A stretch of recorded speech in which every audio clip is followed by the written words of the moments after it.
बेटे तेरे पास एक ही कमी है, इन सारे के सारे क्रिया करते हुए साथ साथ में मन क्यों नहीं लगाया रहता?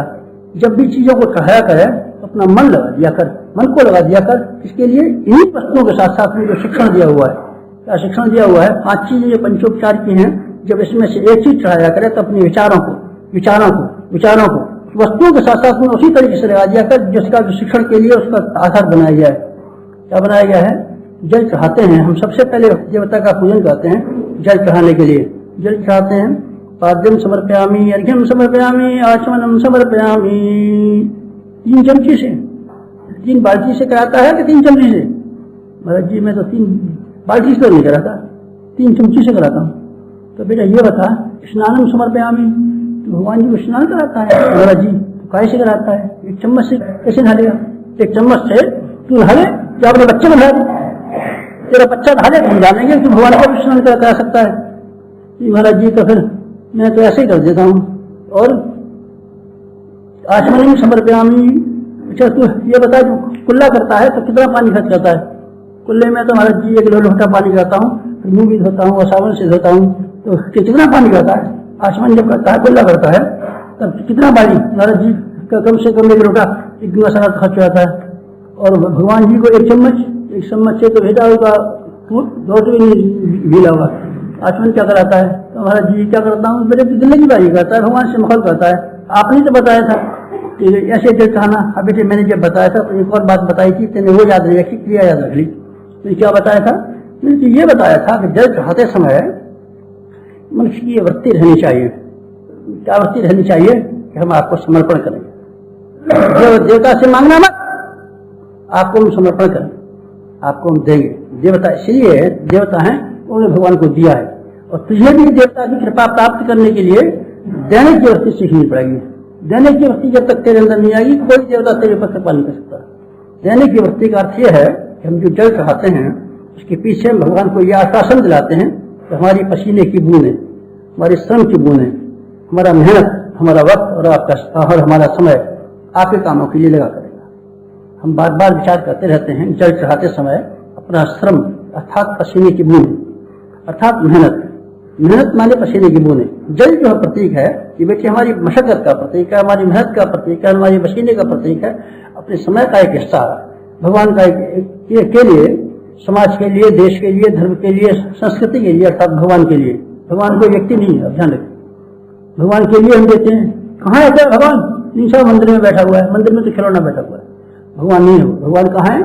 श्रेष्ठताओं के रूप में, ऊंचे समाज के रूप में। ये भगवान विराट रूप भगवान को दिखाया था।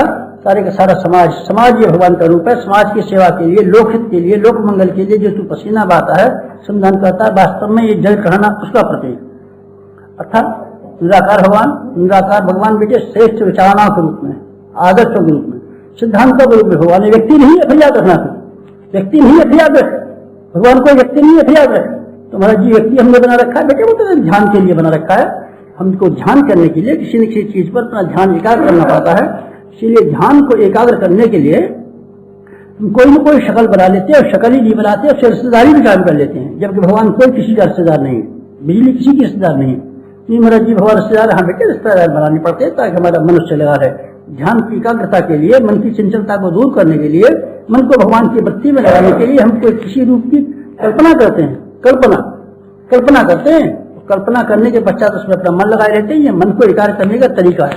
असल में भगवान नहीं बेटे, असल में भगवान होता तो इतने तरह के देवी देवता अगर दुनिया में होते तो आपस में मारकाट फैल जाती, लड़ाई झगड़ा हो जाता, मुकदमे में बाजी खड़ी हो जाती और फौजदारी खड़ी हो जाती।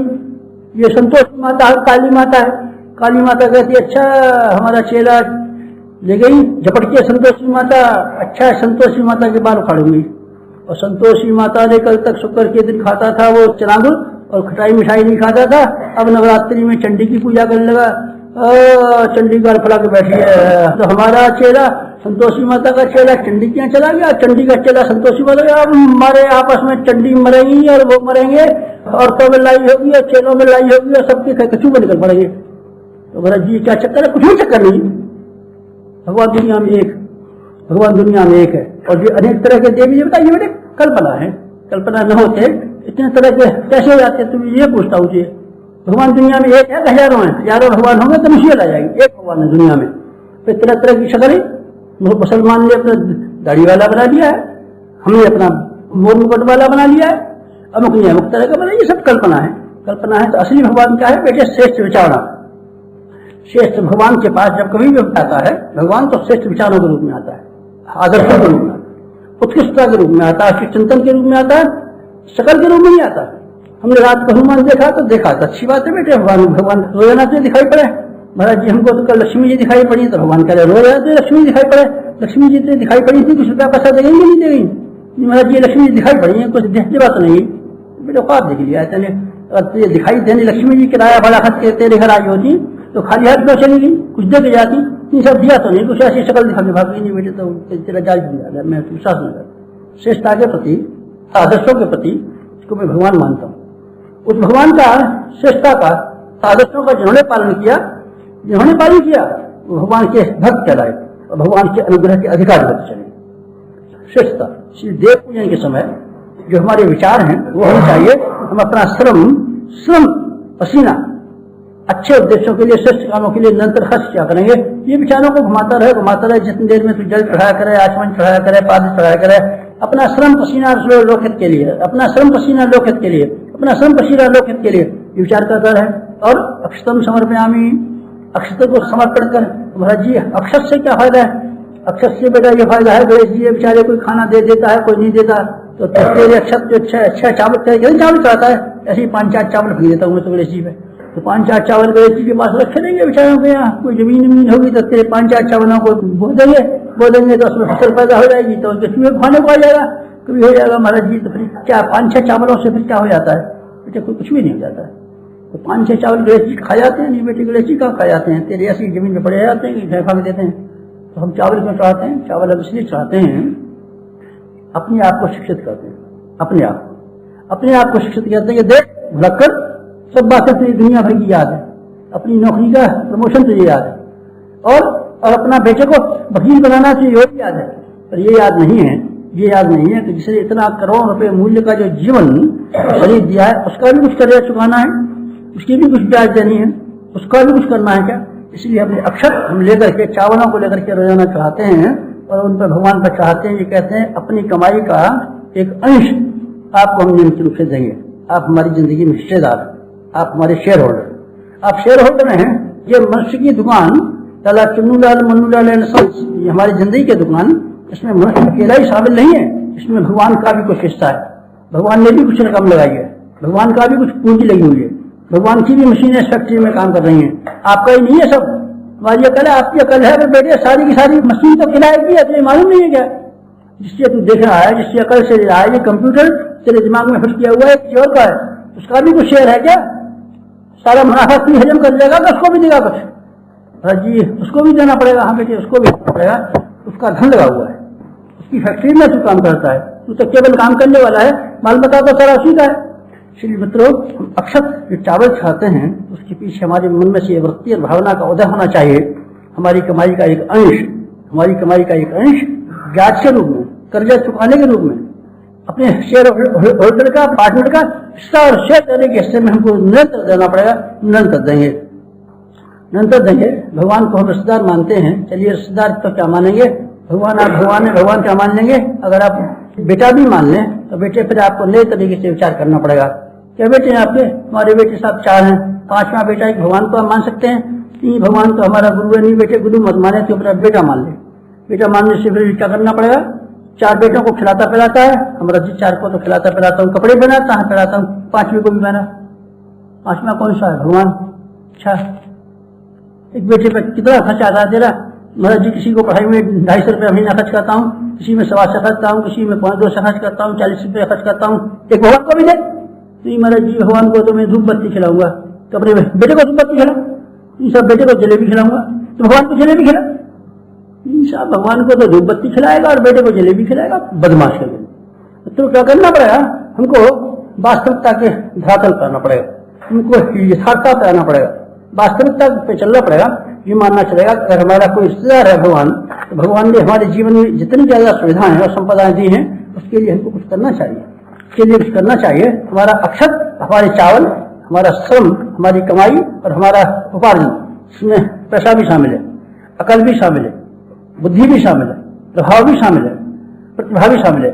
इसका एक हिस्सा लोकहित के लिए, समाज कल्याण के लिए, देश के लिए, धर्म और संस्कृति के लिए खर्च होना चाहिए। अक्षत जब आप चाहते जाएं, इस विचार को करते जाएं, तो महाराज जी ध्यान हमारा बताते तो रहे ध्यान, और क्या ध्यान बताएं? नहीं महाराज जी ऐसा ध्यान बताइए, कैसा ध्यान बताएं?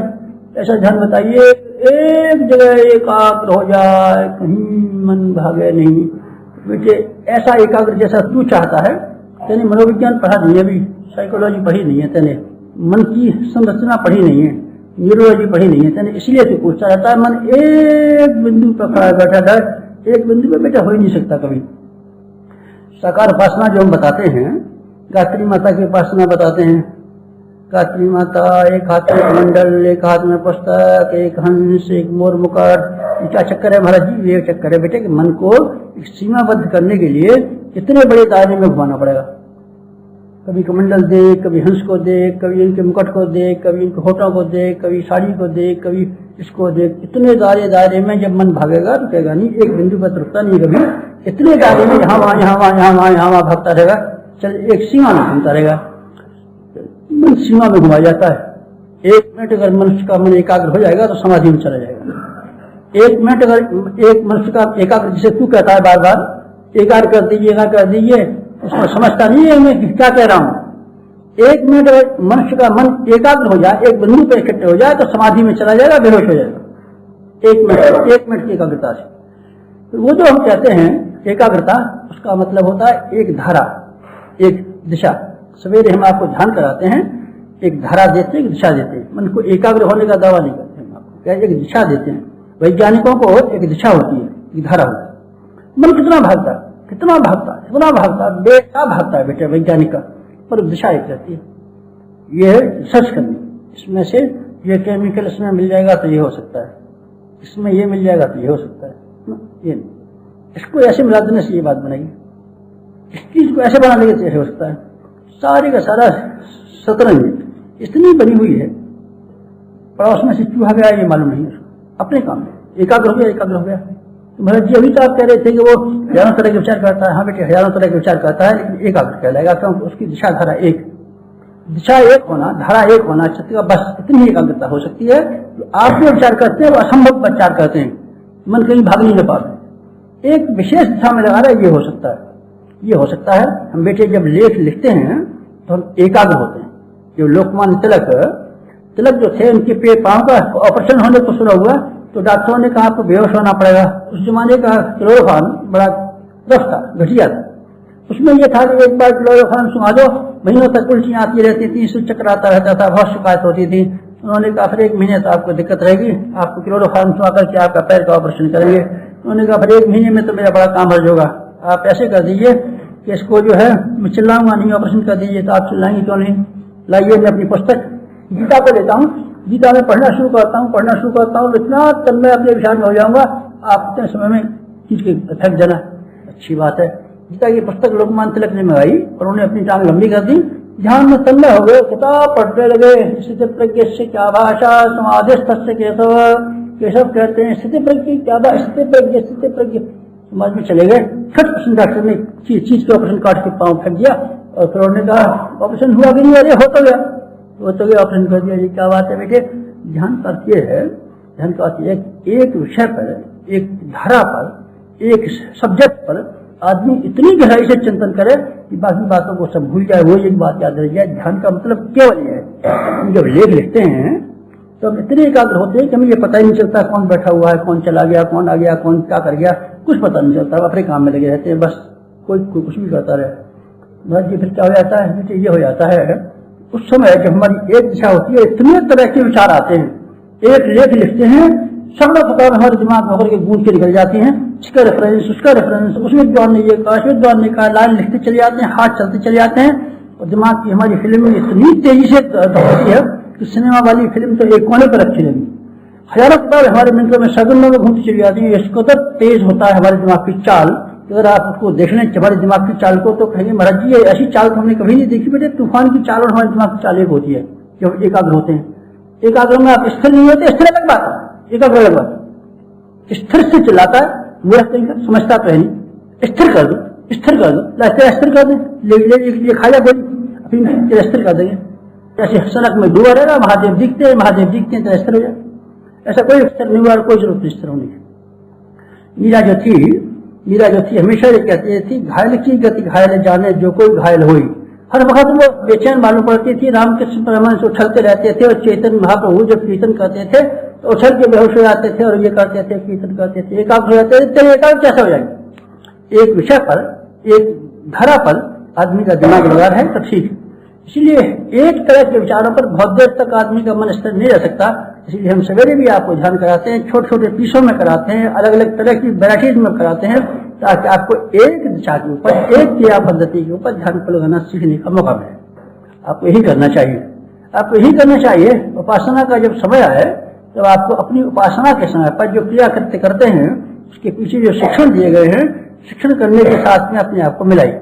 जब आप देवता के सामने फूल चढ़ाते हैं तो इस चक्कर में पड़िए मत कि साहब ये चमेली का फूल है, गुलाब का फूल है, कि गेंदा का फूल है, कि बेला का फूल है, महादेव जी आग का फूल खाते हैं और गणेश जी उसका चमेली का फूल खाते हैं और विष्णु भगवान गुलाब का। ये बेकार बातें छोड़, ये छोड़ कि आदमी का जीवन फूल जैसा होना चाहिए। और फूल जैसा जीवन कोमल होगा तो भगवान के चरणों में भी हमको स्थान ले सकता है, गले में भी स्थान ले सकता है, सिर में भी स्थान ले सकता है, हर जगह स्थान ले सकता है। शर्त यह है कि हम फूल जैसे जीवन के हों, हंसता हुआ जीवन, कोमल जैसा जीवन, मुलायम जैसा जीवन, सुगंधित जैसा जीवन बनाने की कोशिश करें। विचारों को जब फूल खड़ा करें यही विचार किया कर, हमारा फूल जैसा जीवन बनाएंगे। फूल जैसा जीवन बनना चाहिए, फूल जैसे जीवन का हमारा उद्देश्य होना चाहिए। फूल चढ़ाता रहे, ये विचार करता रहे, ये गूंथूं कि गुलदस्ता बनाऊं कि माला बनाऊं, ये करूं कि ये करूं। बेकार की बातें, बेकार की बातों में तो समय खराब करता रहता है। ये नहीं सोचता कि हमको अपना जीवन फूल जैसा बनाना है। दीपक जो हम चाहते हैं, दीपक के समय पर हमारा विचार होना चाहिए। भगवान को दीपक दिखाने की जरूरत नहीं है। भगवान के पास तो दो दीपक जलते रहते हैं, दिन भर तो सूरज जलता रहता है, रात भर चंद्रमा जलता रहता है। आप भगवान नहीं जलाएंगे तो भगवान का कोई हर्ज नहीं हो सकता। दीपक के बिना तो हर जी क्यों पैसा खर्च करें, क्यों नहीं जलाएं, बार बार क्यों नहीं जलाएं? बेटे उसका एक कारण है। एक ऐसा आदमी है बेवकूफ, आंखों से अंधा, तो कुछ दिखाई नहीं पड़ता। उसके सामने दीपक दिखा कर आगे तो ये दस्ता तो दिखाई पड़े। कौन है वो बेवकूफ और अंधा आदमी? वो है तू और हम हैं जिनको अंधे कह सकते हैं। हमको पता ही नहीं है, कुछ दिखता ही नहीं है, सूझता ही नहीं है। अपना मर्दा दिखता है ना जीना दिखता है। एक ही चीज दिखती है विलासता, एक ही चीज दिखती है तृष्णा, एक ही चीज दिखती है वासना, एक ही चीज दिखता है लोभ, एक ही चीज दिखता है मोह, और कुछ नहीं दिखता। हम हैं अंधे, हमें आंखों से खराब, हमको मोतियाबिंद की शिकायत है। इसलिए अंधेरे में भटकने वालों को रोशनी की जरूरत है। इसलिए हम दीपक जलाते हैं भगवान के सामने।